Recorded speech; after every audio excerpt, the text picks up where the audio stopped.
छोटी सी घटना से मैं आज की चर्चा शुरू करूंगा।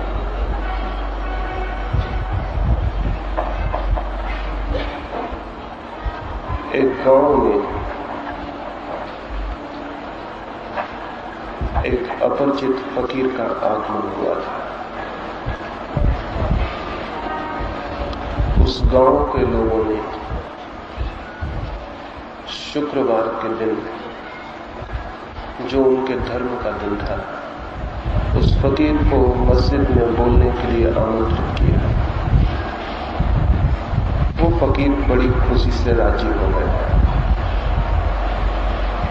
लेकिन मस्जिद में जाने के बाद जहां की गांव के बहुत से लोग इकट्ठा हुए थे, उस फकीर ने मंच पर बैठकर कहा, मेरे मित्रों, मैं जो बोलने को, जिस संबंध में मैं बोलने वाला हूं, क्या तुम्हें पता है वो क्या है? बहुत से लोगों ने एक साथ कहा, नहीं, हमें कुछ भी पता नहीं। वो फकीर मंच से नीचे उतर आया और उसने कहा, ऐसे अज्ञानियों के बीच बोलना मैं पसंद न करूंगा, जो कुछ भी नहीं जानते, जो कुछ भी नहीं जानते हैं उस विषय के संबंध में जिस पर मुझे बोलना है, उनके साथ कहां से बात शुरू की जाए, इसलिए मैं बात शुरू ही नहीं करूंगा। वो उतरा और वापस चला गया। वो सभा, वे लोग बड़े हैरान रह गए, ऐसा बोलने वाला उन्होंने कभी देखा न था। लेकिन फिर दूसरा शुक्रवार आया और उन्होंने जाकर उस फकीर से फिर से प्रार्थना की कि आप चलिए बोलने। वो फकीर फिर से राजी हो गए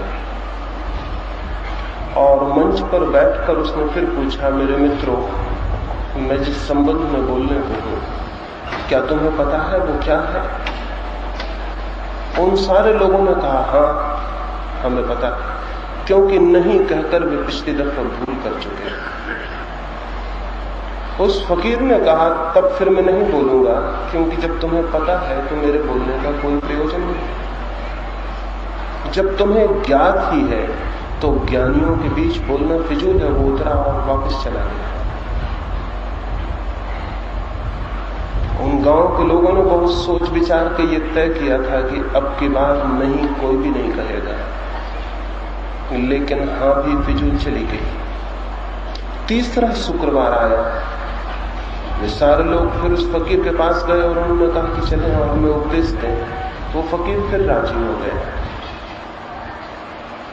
वो मंच पर आकर बैठा और उसने पूछा, मेरे मित्रों, क्या तुम्हें पता है मैं क्या बोलने वाला हूं? उन लोगों ने कहा, कुछ को पता है और कुछ को पता नहीं। उस फकीर ने कहा, तब जिनको पता है वे उनको बता दें, जिनको पता नहीं है मेरा क्या काम है? वो उतरा और वापस चला। चौथे शुक्रवार को उस गांव के लोगों ने हिम्मत नहीं की कि उस फकीर को फिर से आमंत्रण दें, क्योंकि उनके पास चौथा कोई उत्तर ही न था। 3 उत्तर थे और तीनों समाप्त हो गए थे और तीनों व्यर्थ हो गए थे। अगर आज मैं भी आपसे ये कहूं तो आपके पास चौथा उत्तर है? चौथा उत्तर क्या हो सकता है?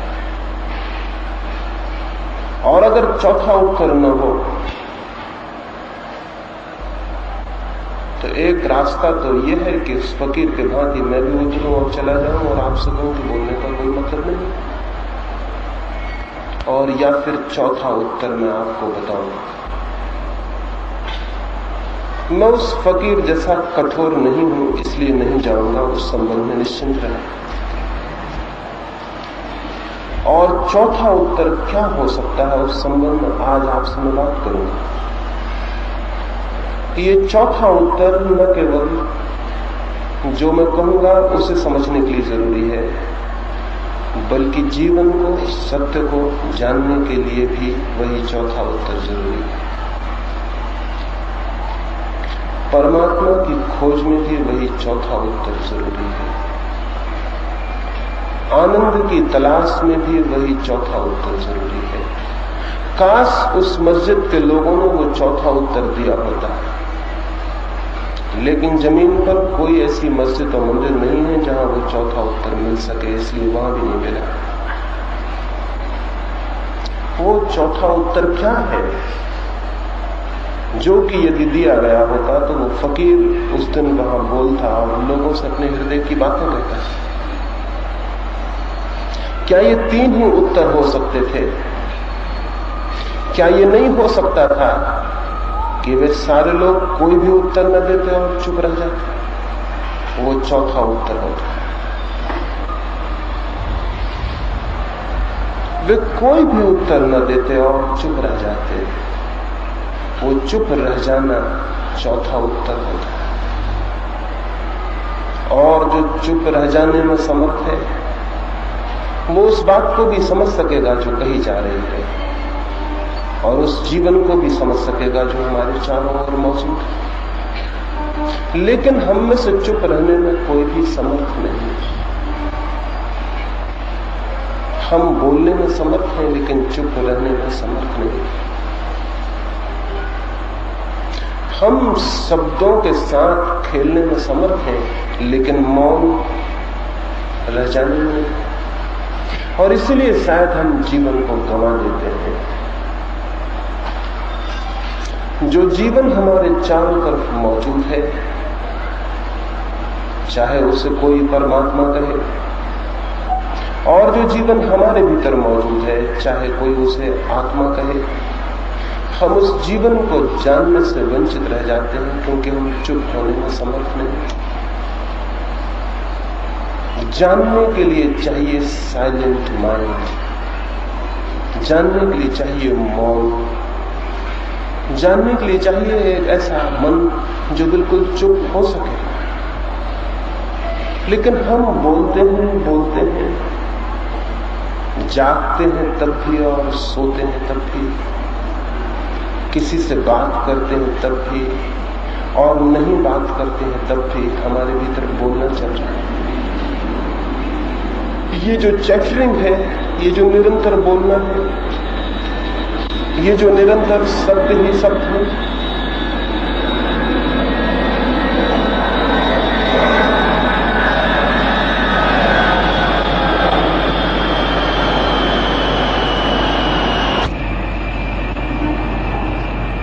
इन शब्दों और शब्दों में हमारा मन उस सामर्थ्य को खो देता है, उस शक्ति को खो देता है, उस शांति को खो देता है, उस दर्पण को खो देता है जिसमें कि जीवन को जाना और जिया जा सके। लेकिन शायद हमें इसका कोई स्मरण भी नहीं। क्या कभी हमें ये ख्याल आया कि जैसे समुद्र लहरों से भरा हो, तूफान में हो, झील लहरों से भरी हो, आंधी आ गई हो, तो उस झील में फिर चांद दिखाई पड़ना बंद हो जाता है? क्या हमारे मन भी निरंतर आंधियों से भरे हुए नहीं? क्या निरंतर उनमें भी शब्दों की हवाएं और शब्दों के तूफान नहीं उठाते? क्या कभी एक क्षण को भी वहां शांति होती है, सब मौन होता है? नहीं होता। और इसके कारण कुछ बात घटित हो जाती है जो हमारे और जीवन के बीच एक दीवार बन जाती है और हम जीवन को नहीं जान पाते। और फिर इसी मन को लेकर हम खोजने निकलते हैं, शास्त्रों में खोजते हैं। इसी मन को लेकर हम पहाड़ों पर जाते हैं, इसी मन को लेकर हम मंदिरों में जाते हैं। लेकिन मन हमारा यही है जो शब्दों से भरा हुआ है। और कभी हमें ये ख्याल भी पैदा नहीं होता कि ये मन जो इतना ज्यादा भरा हुआ है, इतना ज्यादा व्यस्त, इतना ऑक्युपाइड है, इतना शब्दों से दबा है, इतने शोरगुल से भरा है, ये क्या जानने में समर्थ हो सकता है? जानने के लिए इसके भीतर अवकाश कहां, स्पेस कहां, जगह कहां, स्थान कहां जहां कोई नया सत्य प्रवेश कर सके, कोई नई बात सुनी जा सके, कोई नया तथ्य देखा जा सके। जगह कहां है? मन खाली कहां? मन है भरा हुआ। उस फकीर ने यही उन लोगों से पूछा था और उनमें से एक भी व्यक्ति इस बात की गवाही न दे सका कि वो चुप होने में समर्थ है, मौन रह जाने में समर्थ है।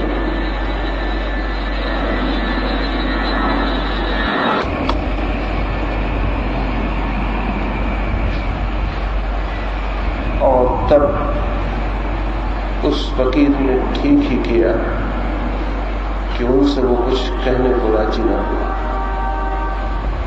उसका कहा हुआ व्यर्थ होता है, वहां सुनने वाला कोई मौजूद ही नहीं था। आप यहां मौजूद हैं, लेकिन केवल वही सुन पाएगा जो चुप होगा, मौन होगा। और जो अपने भीतर बोल रहा है वो कैसे सुन सके? और जो अपने भीतर बातें कर रहा है उसके भीतर कोई दूसरे शब्द कैसे पहुंच पाएंगे? इस साइलेंस एक शांति चौथा उत्तर है, वो कैसे हमारे भीतर पैदा हो सकता है, उसकी मैं आज आपसे बात करूंगा। इसके पहले कि मैं इस संबंध में कुछ कहूं कि हमारे भीतर मौन कैसे पैदा हो सकता है, जो कि सत्य को जानने का द्वार है और मार्ग है, ये जान लेना जरूरी होगा कि हमारे भीतर इतने शब्द कैसे इकट्ठे हो गए। शायद इस बात को जानने से ही कितने शब्द हमारे भीतर कैसे इकट्ठे हो गए हम उन्हें निकालने में भी समर्थ हो जाएं। पहली बार, शब्द इकट्ठे हुए नहीं हैं, हमने उन्हें इकट्ठा किया है।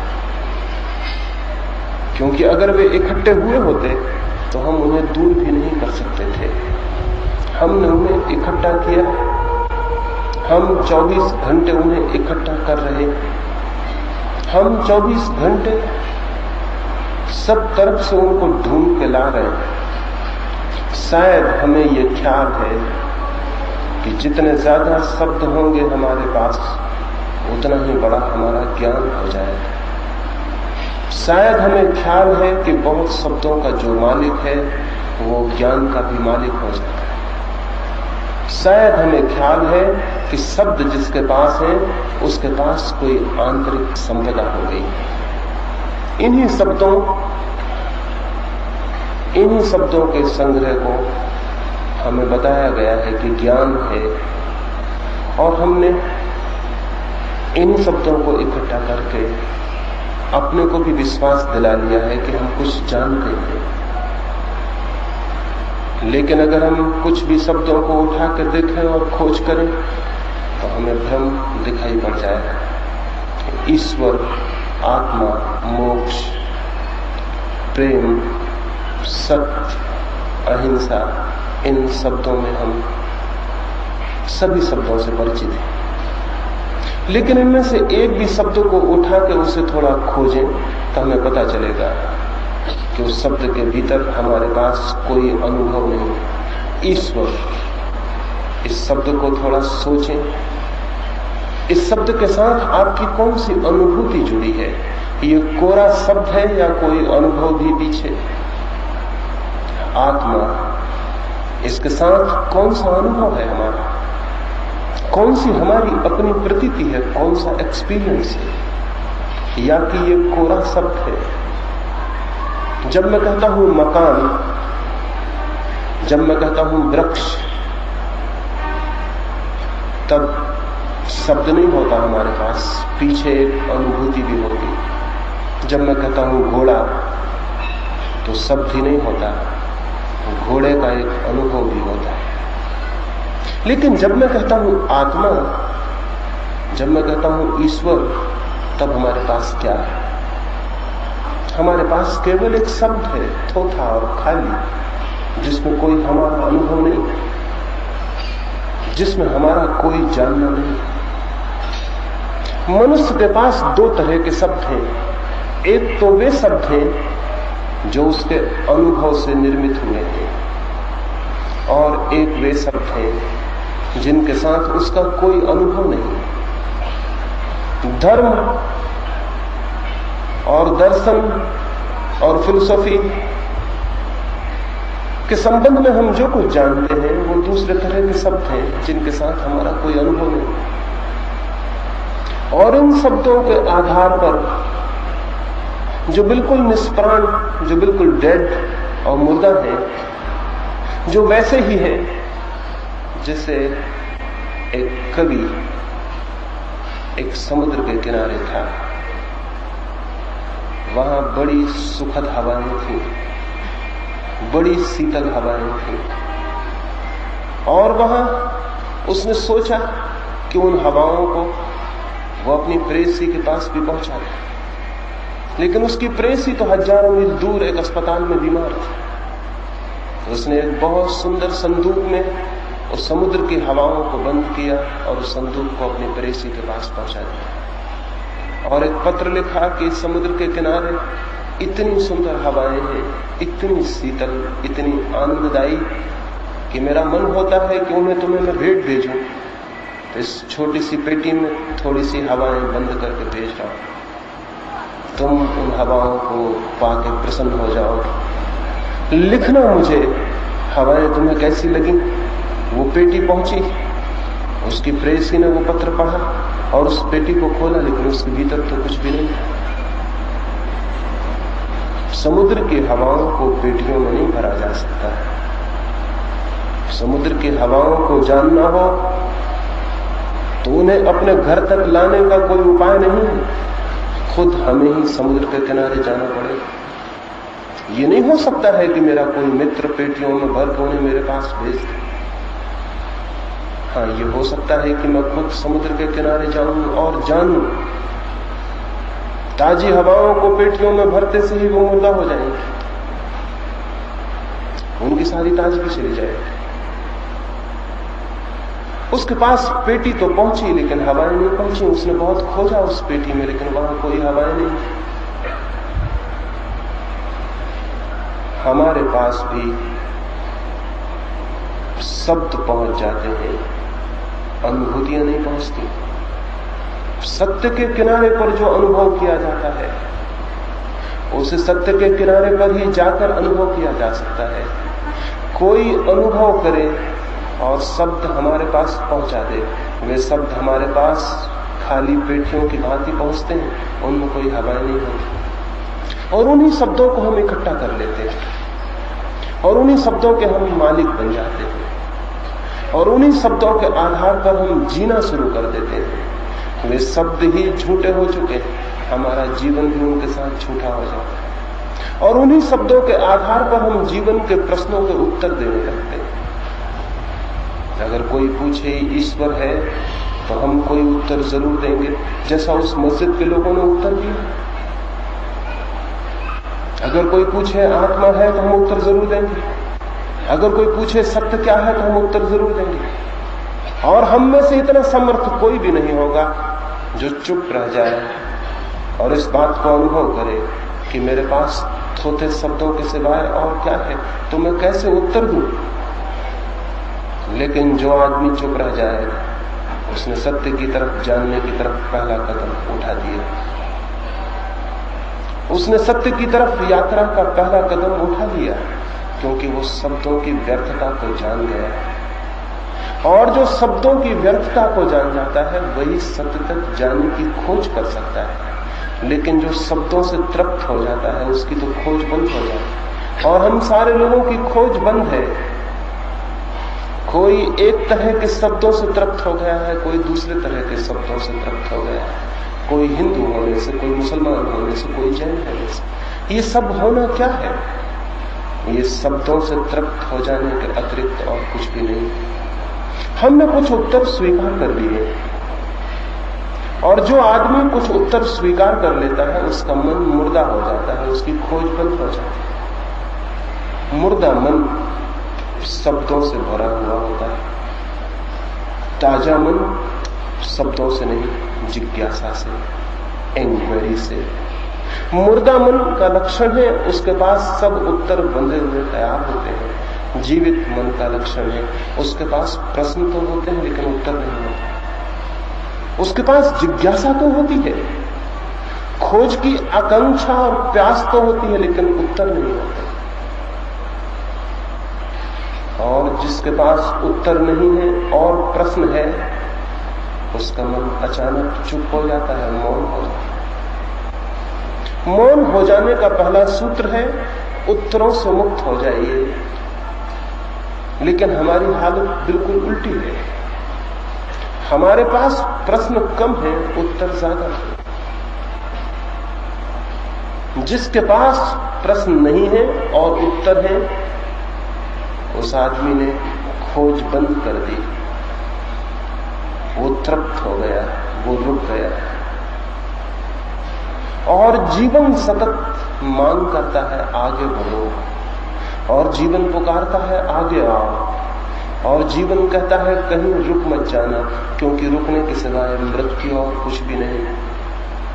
लेकिन जो सतत बढ़ता है और कहीं रुकता नहीं, उस सातत्य में, उस निरंतर बढ़ते जाने में ही जीवन और उसके कदम एक साथ बढ़ने लगते हैं। और एक दिन आता है कि जीवन की जो सतत प्रवाहमान धारा है, वो जो जीवन की गंगा है, वो उसके साथ एक हो जाता है। जीवन ठहरा हुआ नहीं, लेकिन हमारे मन ठहरे हुए हैं। जीवन तो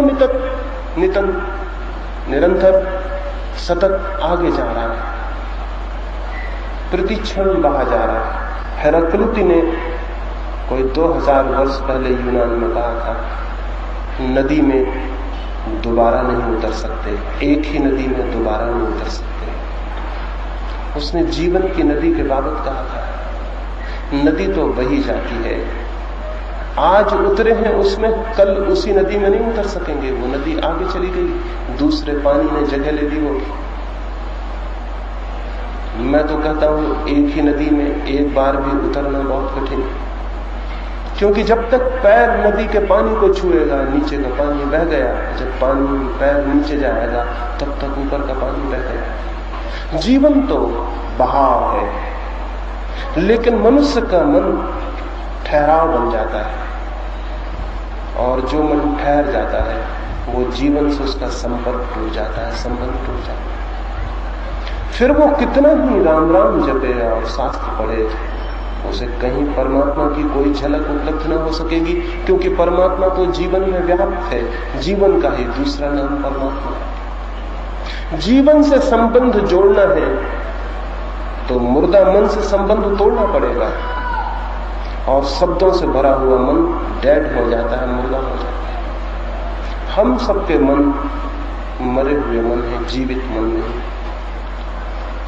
जीवित मन के लिए चाहिए, जहां जहां मन ठहर गया हो, वहां वहां से हम मन को मुक्त कर लें। जहां जहां मन रुक गया हो, वहां वहां से हम उसे छोड़ दें। जिन जिन किनारों को उसने जोर से पकड़ लिया हो, उन किनारों को हम छोड़ दें, ताकि बहाव पैदा हो सके, ताकि मन भी गति पा सके, डायनेमिक हो सके, डेड न रह जाए, परिवर्तन पा सके, प्रवाह पा सके। जितना प्रवाह मन में आएगा, उतना ही मन शांत होता जाएगा। मन की ये जो अशांति है, ये इसीलिए है कि मन को हम रोक के बंद किए हुए हैं और सारा जीवन बहा जा रहा है। मन तड़फ रहा है मुक्त होने को, लेकिन हम उसे बांधे हुए हैं।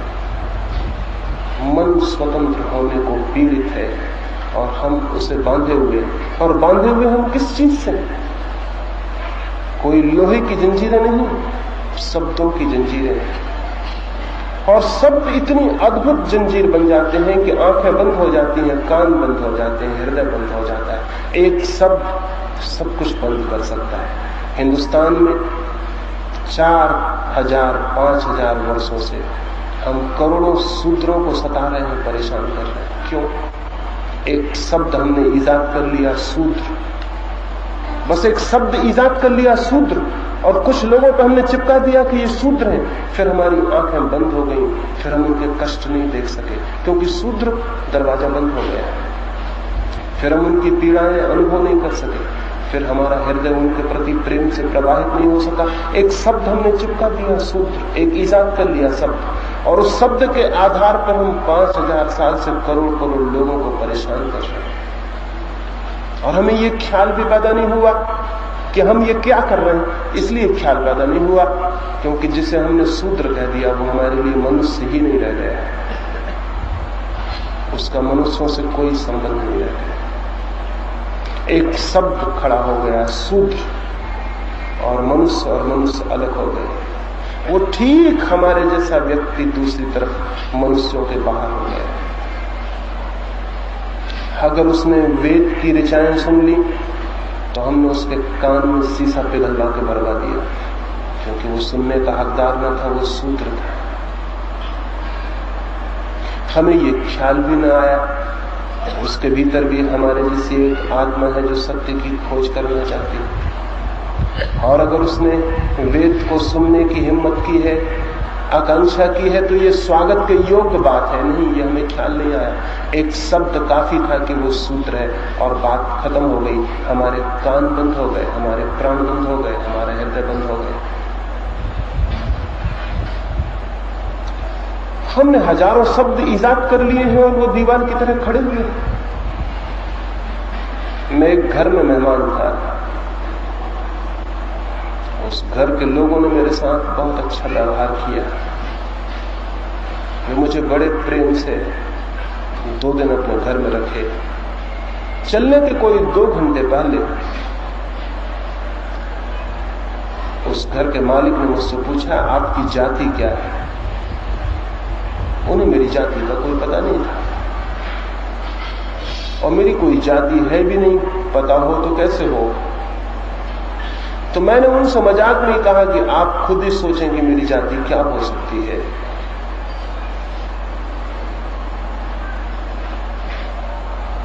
उनके घर में एक छोटा सा बच्चा था, उसने मेरी दाढ़ी वगैरह देख के कहा कि कहीं आप मुसलमान तो नहीं। मैंने कहा कि अगर तुम कहते हो तो यही सही, मुसलमान ही सही। उस घर में बड़ी चिंता फैल गई। उन सबका मेरे प्रति रुख बदल गया। वो 2 घंटे मैं दूसरा आदमी हो गया, उसके पहले मैं दूसरा आदमी था। एक शब्द बीच में आ गया मुसलमान, और मैं दूसरा आदमी हो गया। मैं वही था जो 2 दिन से था, लेकिन वे बीते 2 घंटे भिन्न हो गए। आते वक्त उन्होंने मेरे पैर पड़े थे, जाते वक्त उस घर में किसी ने मेरे पैर नहीं पड़े। एक शब्द बीच में आ गया। आते वक्त वे खुशी से भरे थे, जाने के बाद शायद उन्होंने अपना घर साफ किया हो, किया जरूर होगा, सफाई की होगी। एक मुसलमान घर में मैं वही था, लेकिन एक शब्द बीच में आ गया और सारी बात बदल गई।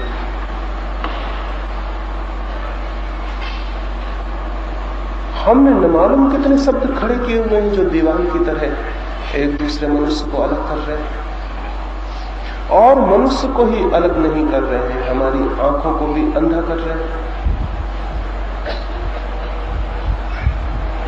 हमारे प्राणों को भी बहरा कर रहे हैं, हमारी संवेदनशीलता को तोड़ रहे हैं। जर्मनी में हिटलर ने कोई 20 लाख यहूदियों की हत्या करवाई। कौन लोगों ने हत्या की? वे लोग कोई बहुत बुरे लोग हैं? वे हम जैसे ही लोग हैं। 500 यहूदी रोज नियमित हत्या किए जाते रहे। कौन लोग हत्या कर रहे थे उनकी? वे कोई पागल हैं? उनके दिमाग खराब है? या कि वे कोई दैत्य हैं, राक्षस हैं? नहीं, हमारे जैसे लोग हैं।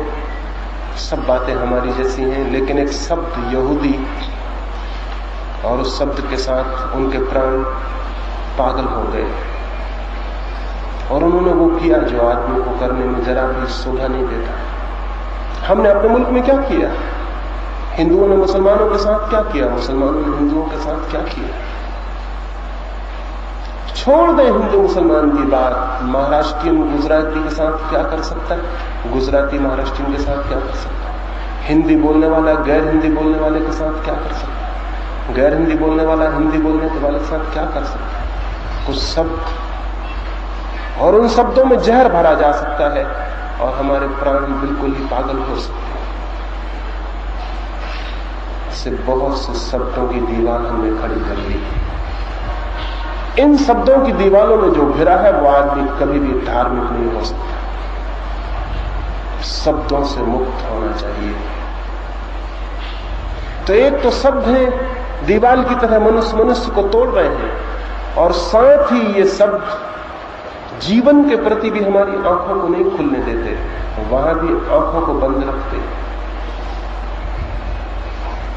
हम शायद सब तरफ शब्दों को खड़ा कर लेते हैं, अपने चारों तरफ एक किला बना लेते हैं शब्दों का, उसके भीतर छिप जाते हैं। और जब भी जीवन में कोई अनहोनी और नई घटना घटती है तो हम पुराने शब्दों से उसकी व्याख्या कर लेते हैं और उसका नयापन समाप्त हो जाता है और खत्म हो जाता है। ये जो हमारी स्थिति है, ये हमें चुप नहीं होने देती, मौन नहीं होने देती, ताजा नहीं होने देती। वो जो मस्तिष्क है उसको फ्रेश और नया नहीं होने देती। और नया मस्तिष्क न हो तो कैसे जीवन से हम जुड़ सके, कैसे जीवन को जान सके। और शांत मन न हो तो कैसे हम सत्य को जान सकें। और दीवाले में टूटे तो हम कैसे मनुष्य से जुड़ सकें। दूर हैं पशु और पक्षी, तो दूर हैं पौधे, दूर है आकाश, दूर है आकाश के तारे। आदमी से ही हम नहीं जुड़ पा रहे हैं तो हम परमात्मा से जुड़ने की बात कैसे करें। यहाँ इतने लोग बैठे हैं, हम सबके बीच में दीवारें खड़ी होंगी न मालूम किस किस किस्म की, और उन सब दीवारों की ईंटें शब्दों से बनी हुई हैं, कोई लोहे से नहीं बनी हुई। उन्हें तोड़ देने में जरा भी कठिनाई नहीं है। एक हाथ का धक्का, एक हवा का झोंका काफी होगा, वो गिर जाएंगे और आप एक नए मनुष्य होकर खड़े हो जाएंगे। अपने चारों तरफ से शब्दों की दीवार हटा देनी जरूरी है, तो शायद हमारे भीतर जानने की क्षमता पैदा हो सके, सुनने की क्षमता पैदा हो सके, और शायद हमारे द्वार खुल सके और हमारे भीतर जो चारों तरफ जीवन है वो प्रवेश कर सके। अभी तो वो कहीं से भी प्रवेश नहीं कर पाता है। ऐसे ही शब्द सत्य और आत्मा और ईश्वर और मोक्ष हमने सीख रखे हैं और उन्हें हम तोतों की भांति रटते रहते हैं और सोचते हैं कि शायद उन्हीं के द्वारा हमारे जीवन में आनंद आ जाए, शायद मुक्ति आ जाए, शायद अमृत की उपलब्धि हो जाए। नहीं होगी। रटते रहें तोतों की भांति हम जीवन भर। जीवन रटने से उपलब्ध नहीं होता, बल्कि रटने वाला, रिपीट करने वाला जो मन है वो धीरे धीरे जड़ हो जाता है, धीरे धीरे और ज्यादा डलनेस पैदा हो जाती है, और ज्यादा मुर्दा हो जाता है और मर जाता है।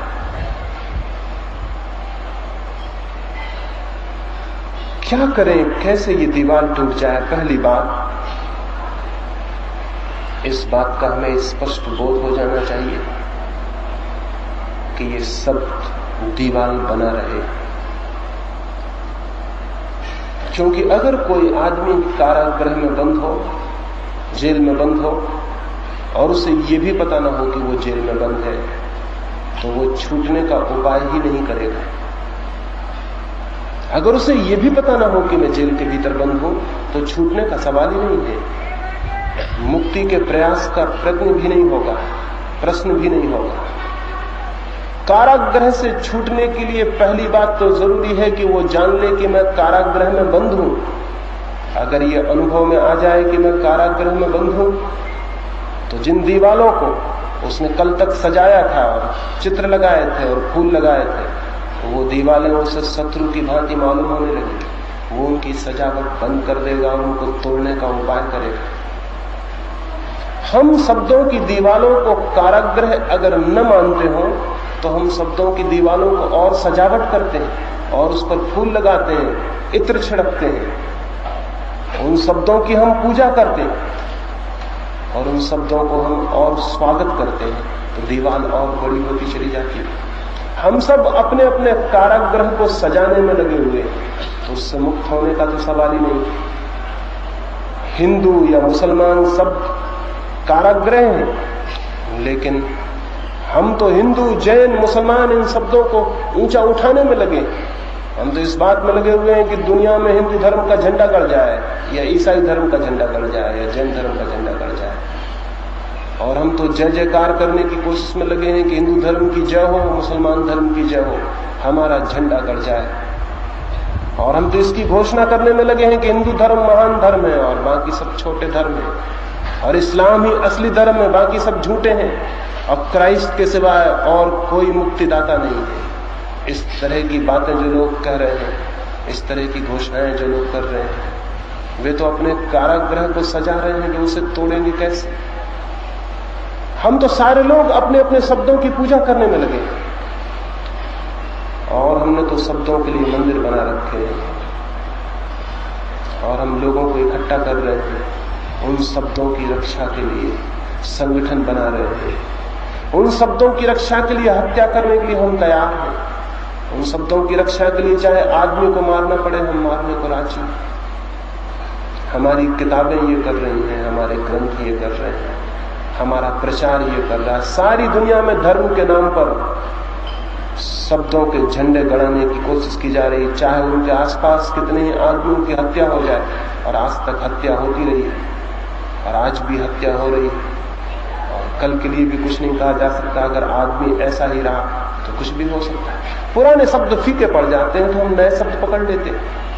महावीर पर आज लड़ाई होनी बंद हो गई, शायद मोहम्मद पर भी लड़ाई होनी करीब करीब बंद हो गई, तो नए नाम आ गए हैं। मार्क्स नया नाम है, इस पर लड़ाई शुरू हो गई। कम्युनिज्म नया शब्द है, इस्लाम, हिंदू पुराने पड़ गए, इस पर लड़ाई शुरू हो गई। अब सारी दुनिया में कम्युनिज्म एक शब्द है जिस पर लड़ाई खड़ी हुई है। नई आइडियोलॉजी खड़ी हो गई जिन पर हम लड़ेंगे और हत्या करेंगे। अमेरिका नए शब्दों को पकड़े हुए बैठा है, रूस नए शब्दों को पकड़े हुए बैठा है, नए शब्दों पर लड़ाई हो रही, और लड़ाई यहां तक पहुंच सकती है कि शायद सारी मनुष्य जाति को समाप्त हो जाना पड़े। किस बात पर? इस बात पर कि कुछ शब्द हमको प्रिय थे और कुछ शब्द आपको प्रिय थे, और हम अपने शब्दों को छोड़ने को राजी नहीं थे, और आप अपने शब्दों को छोड़ने को राजी नहीं थे। क्या आदमी अपने इस बचकानेपन से मुक्त नहीं होगा? क्या ये बच्चों जैसी बातें और शब्दों की लड़ाइयां बंद नहीं होंगी? ये तब तक बंद नहीं होंगी जब तक हम शब्दों को आदर और पूजा देते रहेंगे, क्योंकि जिसको हम पूजा देते हैं उससे हम छुटकारा कैसे पा सकते हैं? छुटकारा पाने के लिए पहली बात जरूरी है, शब्द कारागृह हैं और उनका ज्ञान हमें मुक्त नहीं करता बल्कि बांधता है, ये जान लेना जरूरी है। इसको जानते ही आपके भीतर से दीवार गिरनी शुरू हो जाएगी, वो जो शब्दों का भवन है वो खिसकना शुरू हो जाएगा। उसकी आधारशिला खींच ली गई, वो आधारशिला हमने अपने प्रेम से रखी है, पूजा से रखी है। अगर हम अपने पूजा और प्रेम को अलग कर लेते हैं वो गिर जाएगी। एक ऐसी दुनिया चाहिए जिसमें आदमी तो हो लेकिन हिंदू और मुसलमान न हो। ये बहुत कलंक के दाग। एक ऐसी दुनिया तो चाहिए जिसमें सोच विचारशील लोग हों लेकिन शब्दों को पकड़ने वाले पागल नहीं।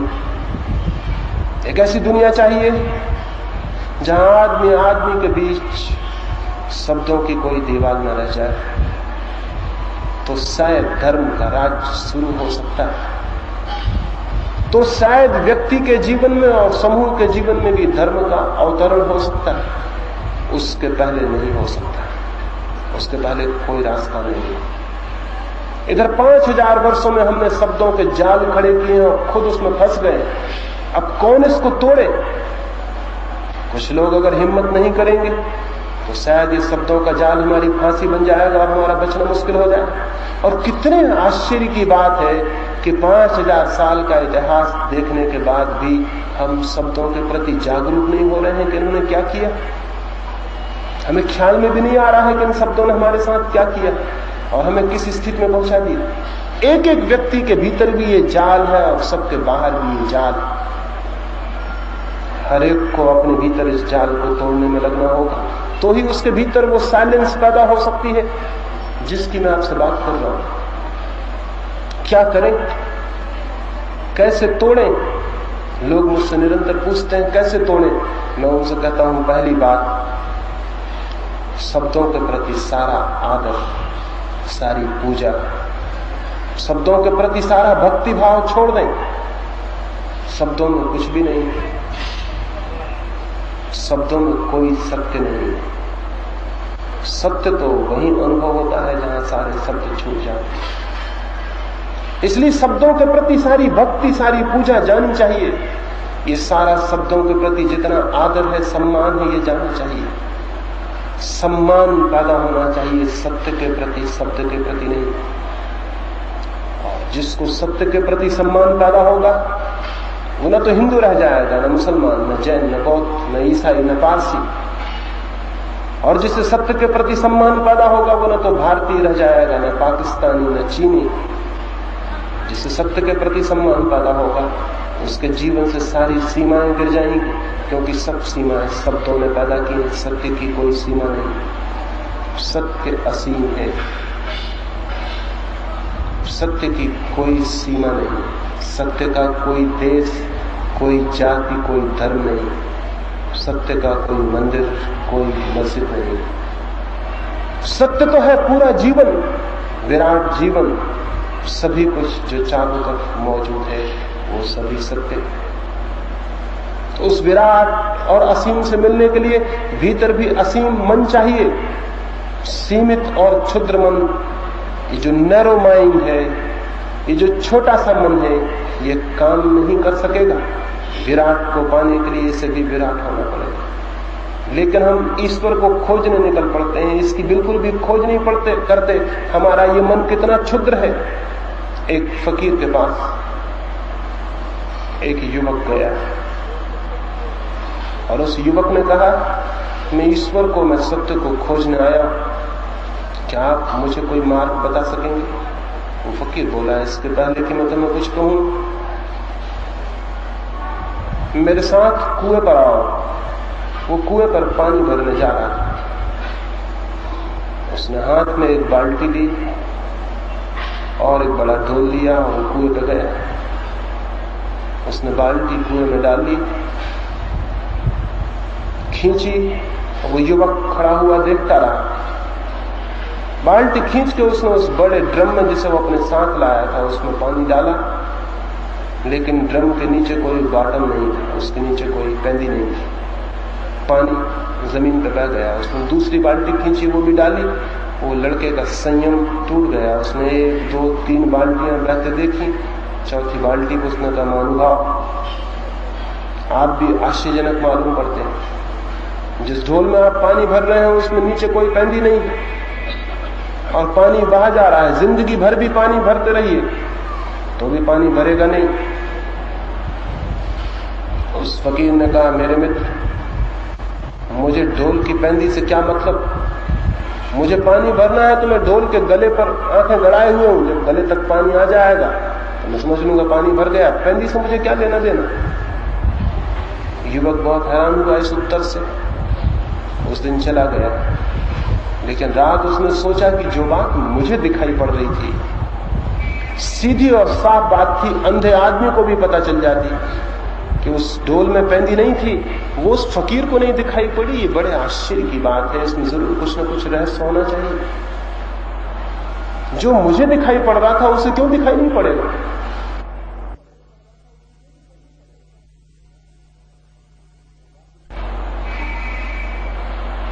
वो वापस गया दूसरे दिन और उसने कहा कि मुझे माफ करें, मैंने अशिष्टता की कि मैंने आपसे कहा कि जिस ढोल में पेंदी नहीं हो उसमें पानी मत भरिए, लेकिन रात मैंने सोचा तो मुझे दिखाई पड़ा कि जो बात मुझे दिखाई पड़ रही थी, मैं जो कि बिल्कुल अज्ञानी हूं, तो क्या आपको दिखाई नहीं पड़ रही होगी? आपको भी दिखाई पड़ रही होगी, तब जरूर बात कुछ और है। तो मुझे कृपा करके समझाएं कि उस पेंदी से रहित ढोल में पानी भरने का क्या आशय था?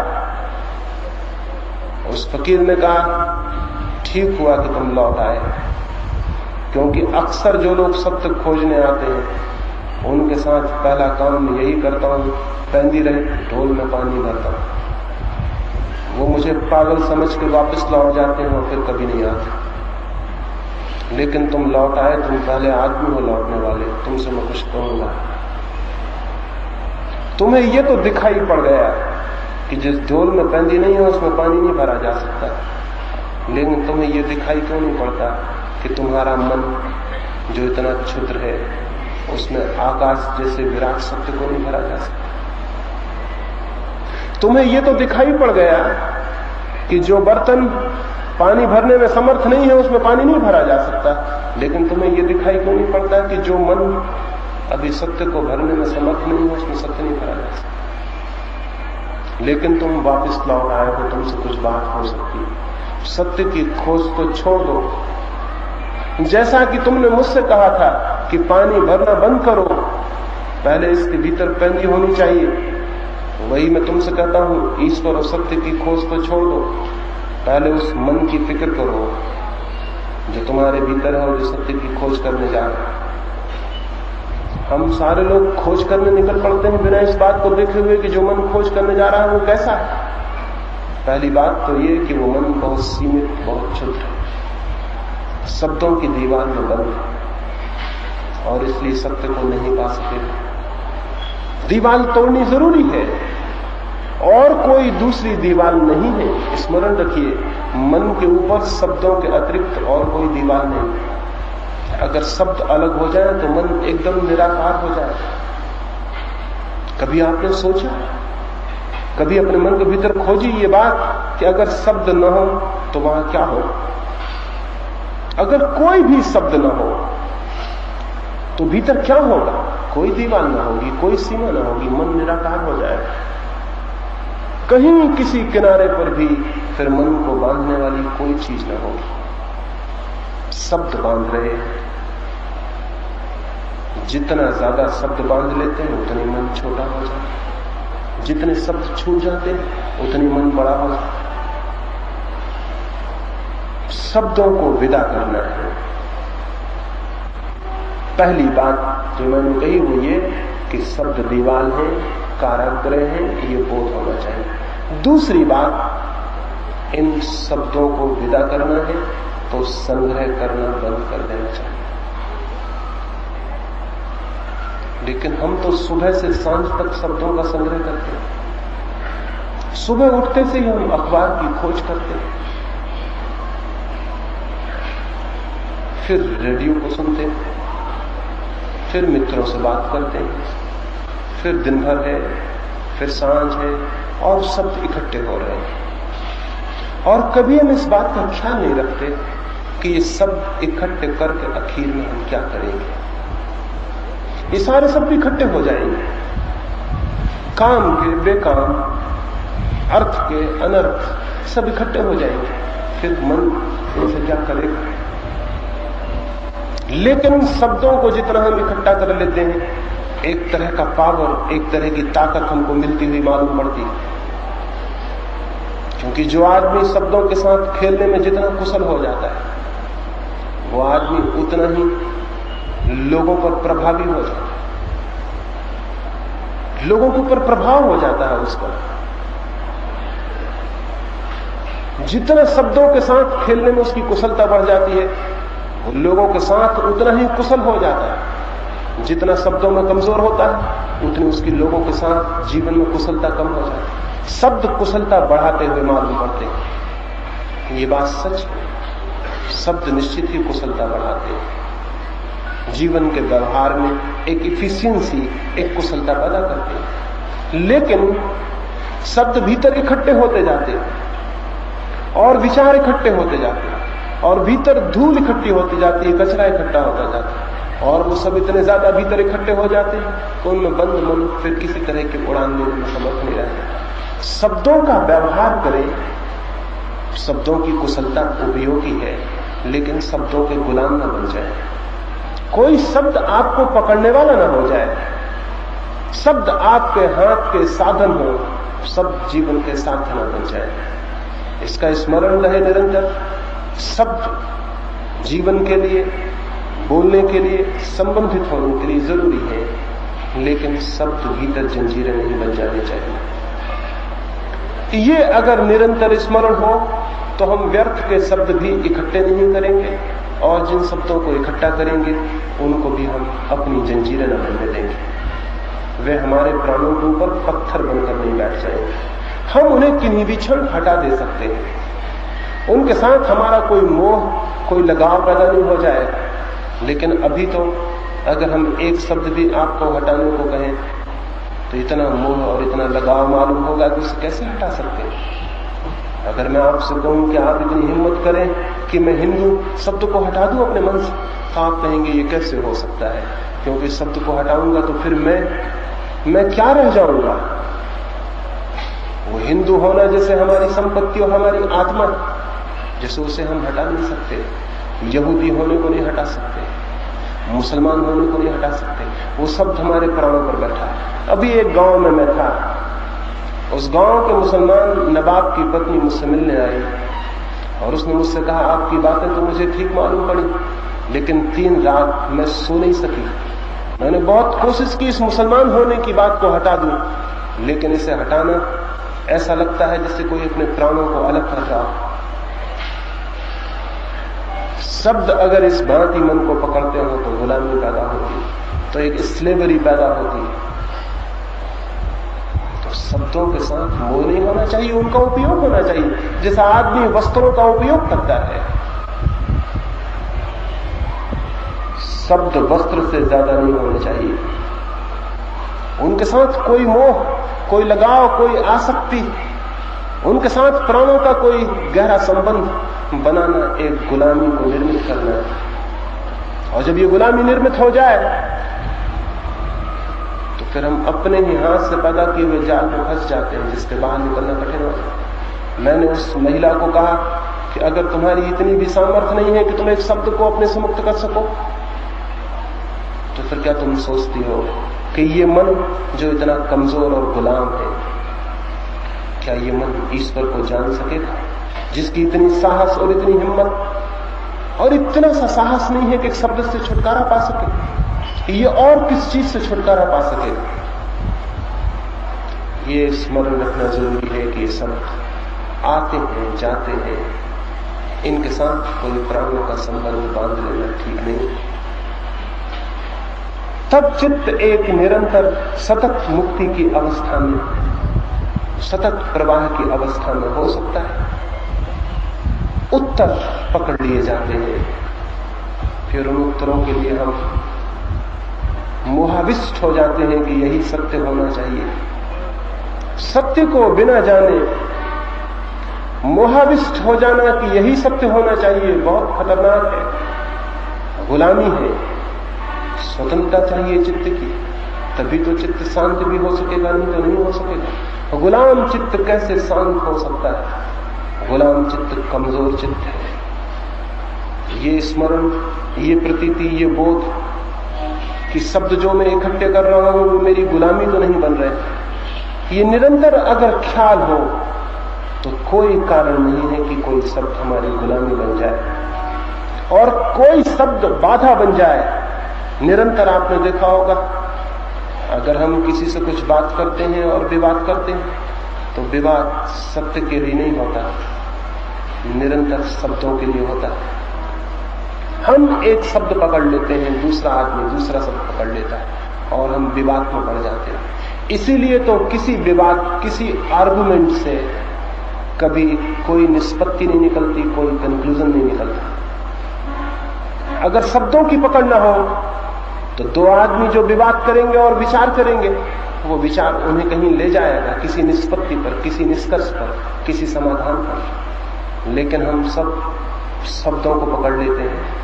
मेरा शब्द महत्वपूर्ण हो जाता है आपके शब्द से, क्योंकि वो मेरा है और जो आपका है वो आपका है। और जब हम विवाद करते हैं तो ये सवाल नहीं होता कि सत्य क्या है, सवाल ये होता है कि मेरा क्या है। जो शब्द मेरा है वो जीतना चाहिए, क्योंकि उसकी जीत में मेरे अहंकार की जीत है। शब्दों की जो गुलामी है वो मेरे शब्दों के कारण पैदा होती है। जो शब्द मेरे हैं उनका मैं गुलाम हो जाता हूं। कोई शब्द किसी का नहीं है। अगर गुलामी से मुक्त होना है तो ये जानना चाहिए शब्द कोई भी मेरा नहीं। और तब चित्त अनप्रेजुडिस्ड, निष्पक्ष हो जाएगा। तब किसी शब्द के लिए कोई लड़ाई नहीं है, तब हम किसी भी शब्द के लिए निष्पक्ष विचार करने को तत्पर हैं, उत्सुक हैं, खोज के लिए तैयार हैं। शायद इस दुनिया में फिर कोई विवाद न हो अगर लोग शब्दों के साथ मेरे होने का मोह छोड़े। कौन सा शब्द आपका है, सिवाय इसके कि एक शब्द बचपन से आपके कान में बार बार दोहराया गया है, और आपका उसमें क्या है? कौन सा शब्द आपका है, कौन सा सिद्धांत आपका है, कौन सा विचार आपका है? कोई भी तो आपका नहीं है। कोई भी विचार बार बार दोहरा दिया जाए आपके मन में, वो आपको लगने लगेगा मेरा। जो लोग बहुत कुशल होते हैं दूसरे लोगों को समझाने में, जीतने में, वे हमेशा एक तरकीब का उपयोग करते रहे। अब्राहम लिंकन से एक बार उसके किसी मित्र ने पूछा कि आप हमेशा विवाद करने में बिजी क्यों हो जाते हैं?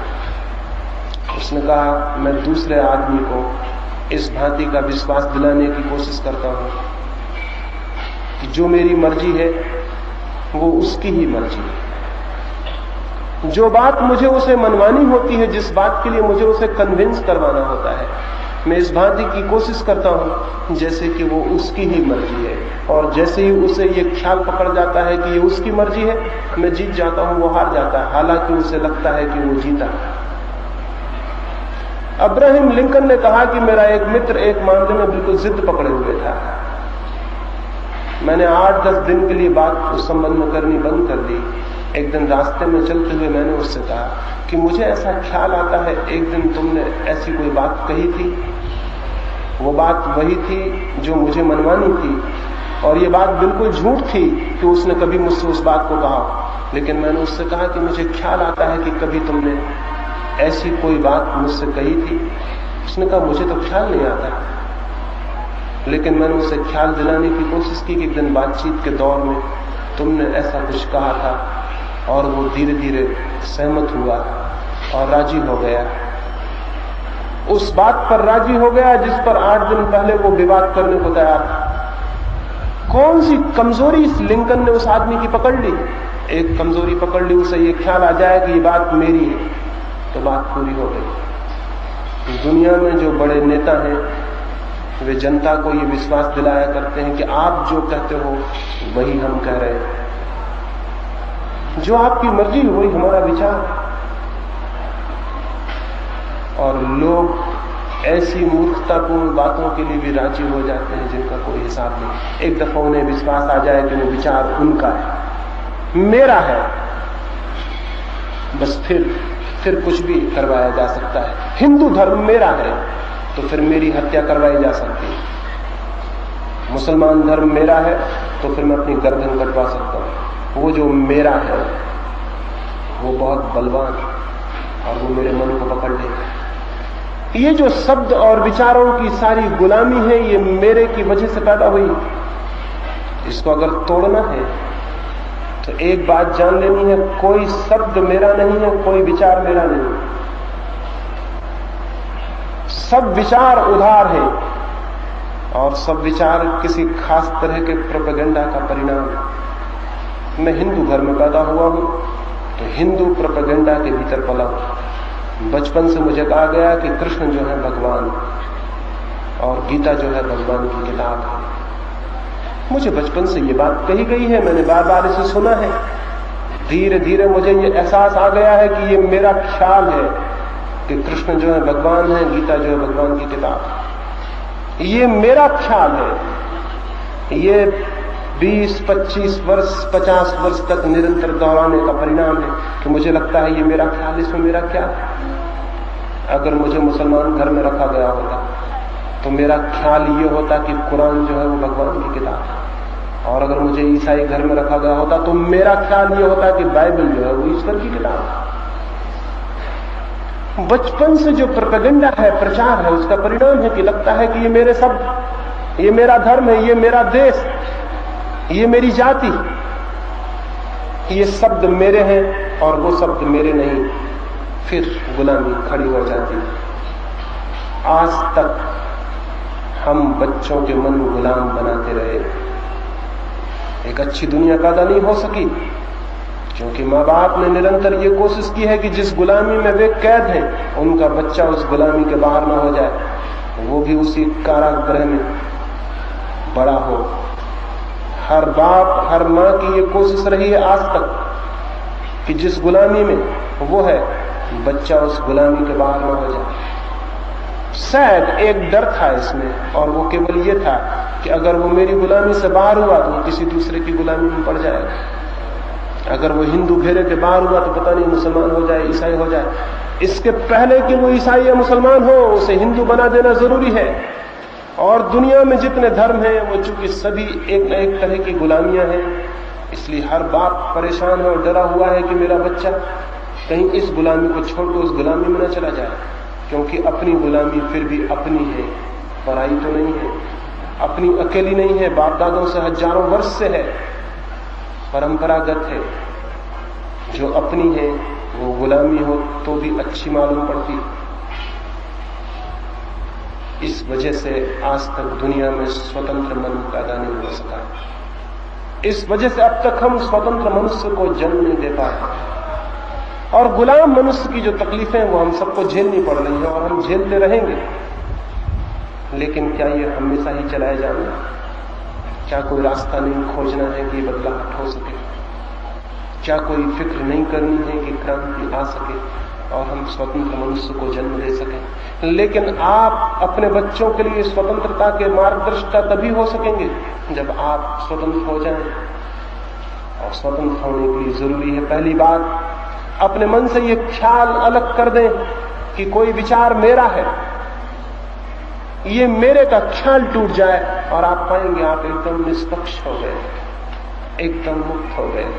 सारी जंजीरें जैसे टूट गई, सारी प्रेजुडिस, सारे पक्ष गिर गए। और अगर आप अपने बच्चों को भी इस निष्पक्ष चित्तता में विकसित कर सकें और उन्हें समझा सकें कि जो तुमने नहीं जाना है वो तुम्हारा नहीं है, चाहे मैं कहूं, चाहे कोई भी कहे, चाहे हजारों साल की परंपरा कहे, लेकिन तुम किसी शब्द के और सिद्धांत के गुलाम मत हो जाओ। तुम खोजना, तुम खुद खोज करना, तुम इंक्वायरी करना, अपने मन को ताजा रखना हमेशा खोजने के लिए। तो शायद बच्चे आने वाली दुनिया में एक स्वतंत्र मनुष्य की जाति को जन्म देने में समर्थ हो जाए। लेकिन उसके पहले उन सारे लोगों को स्वतंत्र होना होगा, हम सारे लोगों को, मुझे, आपको। दूसरी बात है, मेरे का ख्याल छोड़ देना आवश्यक है। और तीसरी बात, पहली बात तो ये बोध कि शब्द कारागृह है, दूसरी बात कि शब्द मेरे नहीं है, और तीसरी बात शब्द के साक्षी होने की सामर्थ्य पैदा करनी चाहिए, विटनेस होने की सामर्थ्य पैदा करनी चाहिए। मन में शब्द घूम रहे हैं, थोड़ी देर को कभी एकांत में बैठ के केवल उनके साक्षी हो जाना चाहिए। जैसे रास्ता चल रहा हो और लोग निकल रहे हो और कोई बैठ जाए और सिर्फ साक्षी हो जाए और लोगों को निकलने दे। ऐसे ही विचार को भी निकलने देना चाहिए, शब्द को भी निकलने देना चाहिए, और दूर खड़े होकर देखना चाहिए। क्या होगा दूर के देखने से? जैसे ही दूर खड़े होकर कोई शब्दों के जुलूस को देखेगा, एक प्रोसेसन है जो चल रहा है पूरे वक्त मन में, दूर खड़े होकर जो भी शब्दों के इस प्रोसेसन को, इस जुलूस को देखेगा, उसे एक बात तो ये पता चलेगी कि मैं अलग हूं और शब्द अलग है। और दूसरी बात उसे ये पता चलेगी, एक शब्द के जाने और दूसरे के आने के बीच में इंटरवल है, अंतराल है, खाली जगह। हर दो शब्दों के बीच में थोड़ा गैप है। जो व्यक्ति अपने भीतर थोड़ा दूर खड़े होकर शब्दों की चलती हुई धारा को देखेगा, उसे दो बातें दिखाई पड़ेंगी। पहली, शब्द अलग है, मैं अलग हूं। दूसरी बात, हर शब्द के जाने और दूसरे के आने के बीच में गैप है, खाली जगह। उसी खाली जगह में साइलेंस का अनुभव होगा। शब्दों के बीच खाली जगह है, हम यहां इतने लोग बैठे। अगर कोई हवाई जहाज से देखे तो उसे हमारे बीच में खाली जगह दिखाई नहीं पड़ेगी, लेकिन वो धीरे धीरे करीब आए एक जंगल को आप हवाई जहाज से देखें तो दरख्तों के बीच खाली जगह दिखाई नहीं पड़ेगी। नीचे आए तो धीरे धीरे एक दरख्त दूसरे दरख्त के बीच में खाली जगह का पता चलेगा। अभी आप यहां बैठे हैं, मैं इतने दूर से देखता हूं, आपके बीच की खाली जगह मुझे पता नहीं चलती, लेकिन आपके करीब आऊं तो आपके पास खाली जगह है। अगर खाली जगह ना हो तो आप बैठ ही नहीं सकते थे। दो आदमियों के बीच खाली जगह जरूरी है। दो शब्दों के बीच भी खाली जगह है, नहीं तो एक शब्द दूसरे शब्द के ऊपर चढ़ जाएगा। मैं अभी बोल रहा हूं, कितने हजारों शब्द बोले, हर शब्द और दूसरे शब्द के बीच में खाली जगह है, नहीं तो आपको समझ नहीं सकेंगे। हमारे मन के भीतर भी जो विचार चल रहे हैं, शब्द और शब्द के बीच में खाली जगह है, लेकिन हमने कभी ठहर के इसे देखा नहीं। हम इसे ठहर के देखेंगे निकट जाके तो ये इंटरवल्स हमें दिखाई पड़ेंगे, और ये जो इंटरवल्स हैं, ये जो शब्दों के बीच में खाली जगह है, वहीं से आपको पहली दफे साइलेंस का अनुभव होगा, शांति का अनुभव होगा, मौन का अनुभव होगा। और जैसे ही आपको इस शांति का अनुभव होगा, वैसे ही आपको पता चलेगा शब्दों में कारागृह था, शांति में मुक्ति है। शब्दों में जेल थी, शांति में स्वतंत्रता।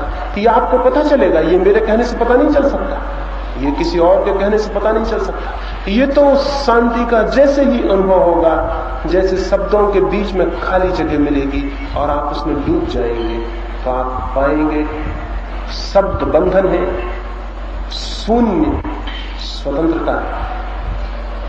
शब्द कारागृह है, शून्य मोक्ष। और एक बार भी साइलेंस का एहसास शुरू हो जाए तो कोई भी आदमी शब्दों से भरा न रहना चाहेगा। एक बच्चा पत्थर बीन रहा हो नदी के किनारे और उसे कोई हीरे जवाहरात देने वाला मिल जाए तो वो पत्थर फेंक देगा और हीरे जवाहरात पकड़ लेगा। आपको पता ही नहीं है कि साइलेंस क्या है, इसीलिए शब्दों से उलझे हुए हैं और परेशान। एक बार पता चल जाए, एक बार ये पता चल जाए कि क्या है शांति, क्या है मौन, तो फिर आप शब्दों को पकड़ने वाले न रह जाएंगे। उसी दिन से आपकी जिंदगी में क्रांति हो जाएगी, आप दूसरे आदमी हो जाएंगे। लेकिन पता ही नहीं है, और कठिनाई यह है कि कोई दूसरा आपको बता नहीं सकता। खुद ही जानना होगा, खुद ही पहुंचना होगा। 3 सूत्र मैंने आपसे कहे। पहली बात, शब्द कारागृह है, इसका अनुभव। दूसरी बात, शब्द मेरे नहीं है, इसका अनुभव। तीसरी बात, शब्दों के बीच में खाली जगह है, इसका अनुभव। ये तीसरी बात सर्वाधिक महत्वपूर्ण है। पहली 2 बातें उसकी भूमिका है, तीसरी बात महत्वपूर्ण है। थोड़ी देर कभी रात बिस्तर पर पड़े हुए शब्दों के साक्षी मात्र रह जाए, मन में चल रही हैं उनकी धाराएं, चुपचाप आंख बंद करके अंधेरे में उनको देखते रहे, क्या हो रहा है, कौन से विचार चल रहे हैं। उन्हें जाने दें, रोकना नहीं है, छेड़ना नहीं है, चलने दें, सिर्फ देखें। दूर जैसे खड़े हैं और देख रहे हैं, अपने आप बीच की खाली जगह दिखाई पड़नी शुरू हो जाएगी। और रोज रोज जितना ये साक्षी होने का क्रम गहरा होगा, खाली जगह बड़ी होती जाएगी। जैसे जैसे आप देखने में समर्थ हो जाएंगे अपने भीतर, उतने उतने बड़े गैप्स, उतनी उतनी खाली जगह पैदा हो जाएगी। एक क्षण आएगा, शब्द नहीं होगा, फिर शब्द आएगा। धीरे धीरे कई क्षण बीत जाएंगे, शब्द नहीं होंगे। धीरे धीरे वक्त आएगा, घड़ियां बीत जाएंगी और शब्द नहीं होंगे। और जब शब्द नहीं होंगे तो कौन होगा, क्या होगा? जब शब्द नहीं होंगे तो मन की सारी क्षुद्रता टूट जाएगी, सारी दीवारें टूट जाएंगी। रह जाएगा मन जिसकी कोई सीमा नहीं। उसी मन का नाम आत्मा है जिसकी कोई सीमा नहीं। रह जाएगा मन जिस पर कोई दीवार नहीं। उसी मन का नाम परमात्मा है जिसकी कोई दीवार नहीं। रह जाएगा एक विराट चैतन्य जो मुझ में सीमित नहीं है, जो सब में व्याप्त है और सब में फैला हुआ है। उसकी जो प्रतीति है वही आनंद है, वही सत्य है, वही अमृत। एक छोटी सी कहानी मैं अपनी चर्चा को पूरा करूं।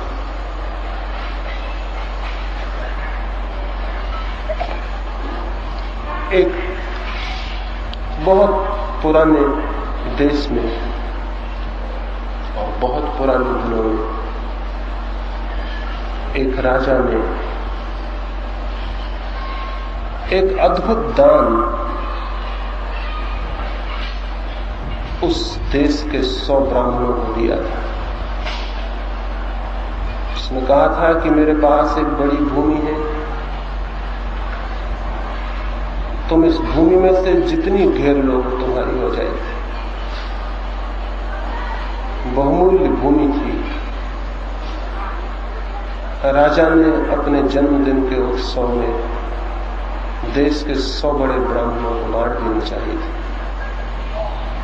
वे ब्राह्मण तो खुशी से नाच उठे। एक ही शर्त थी, जो जितनी उस जमीन को घेर लेगा, जितनी बड़ी दीवार बना लेगा जमीन पर, वो जमीन उसकी हो जाएगी। अब सवाल यही था कि कौन कितनी बड़ी बना ले। ब्राह्मणों ने अपने घर द्वार बेच दिए, अपने कपड़े भी बेच दिए, एक एक लंगोटियां भर बचा ली, क्योंकि सस्ते में बहुत बहुमूल्य जमीन मिलती थी। और उन्होंने दीवारें बनाई और जितनी जो जमीन घेर सकता था उसने घेर ली। इस घेरने में एक और आकर्षण था। राजा ने यह भी कहा था कि जो सबसे ज्यादा जमीन घेरेगा उसे मैं राजगुरु बना दूंगा। तो एक तो जमीन घेरने का फायदा था, बहुमूल्य जमीन मुफ्त सिर्फ घेरने के मूल्य पर मिलती थी, और दूसरा सबसे ज्यादा गिर जाए तो राजा के राजगुरु होने का भी सौभाग्य मिलता है।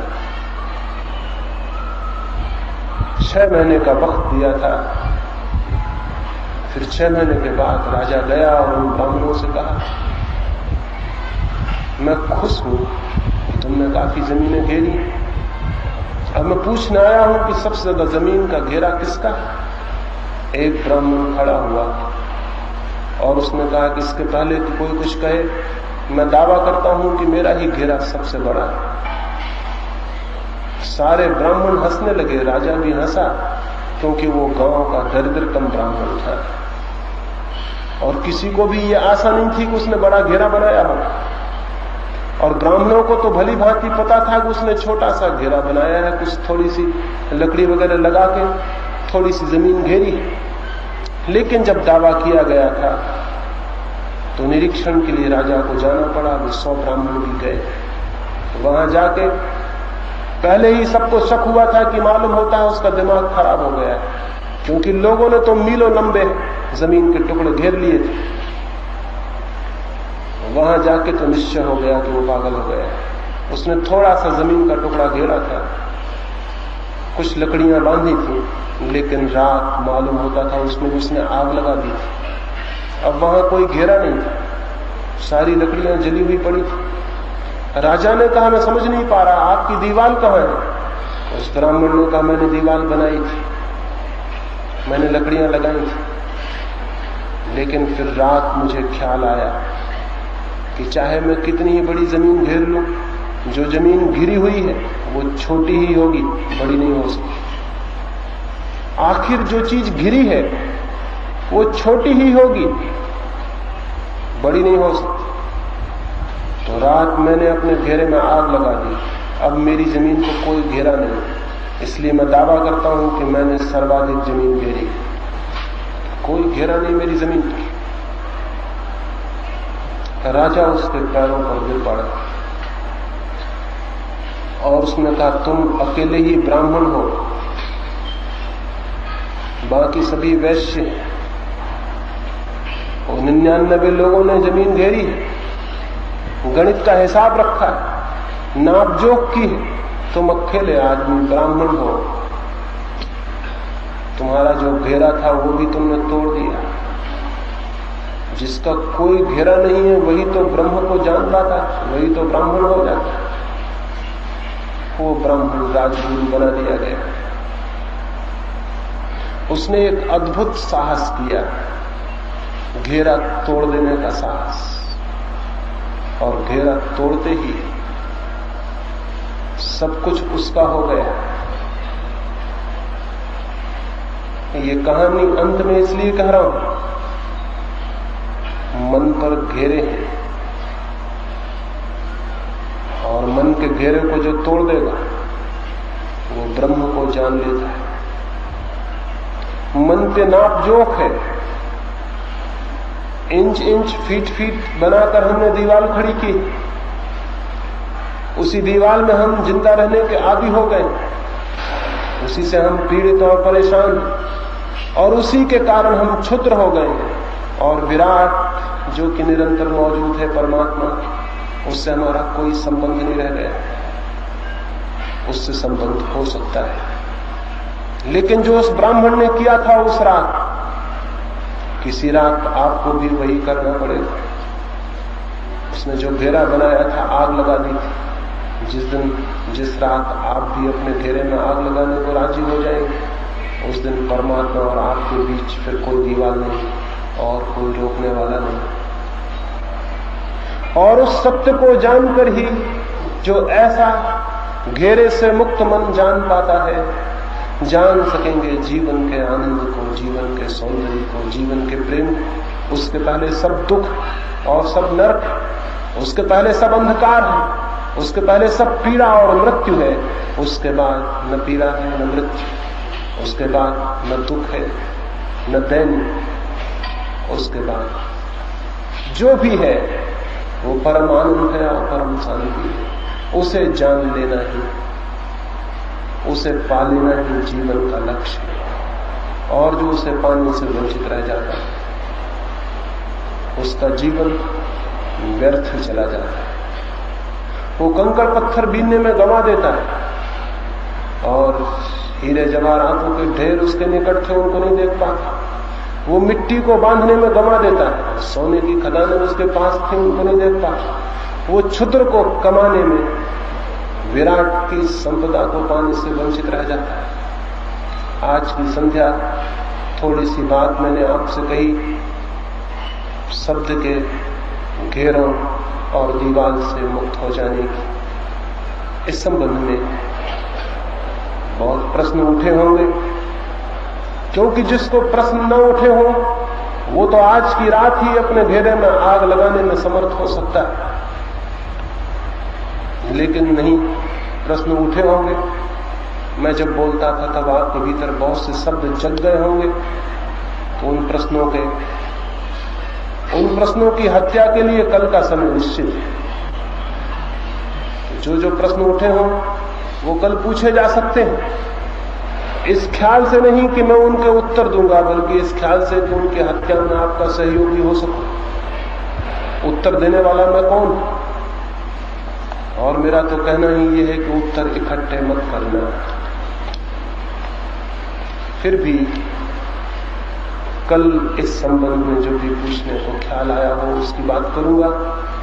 मेरी बातों को इतनी शांति और प्रेम से सुना, तो यह आशा करता हूं कि किसी न किसी दिन वो अद्भुत क्षण आपके जीवन में उतरेगा जब आप अपनी क्षुद्रता को तोड़ने में समर्थ हो जाएंगे। जिस दिन अपनी क्षुद्रता को तोड़ देंगे मन की, उसी दिन परमात्मा आपका है। वो परमात्मा तो भीतर मौजूद है, लेकिन हम उसे अपनी दीवार के कारण अनुभव नहीं कर पा रहे। वो परमात्मा जो आपके भीतर कैद है, उसके प्रति मैं प्रणाम करता हूं। अंत में मेरे प्रणाम स्वीकार करें।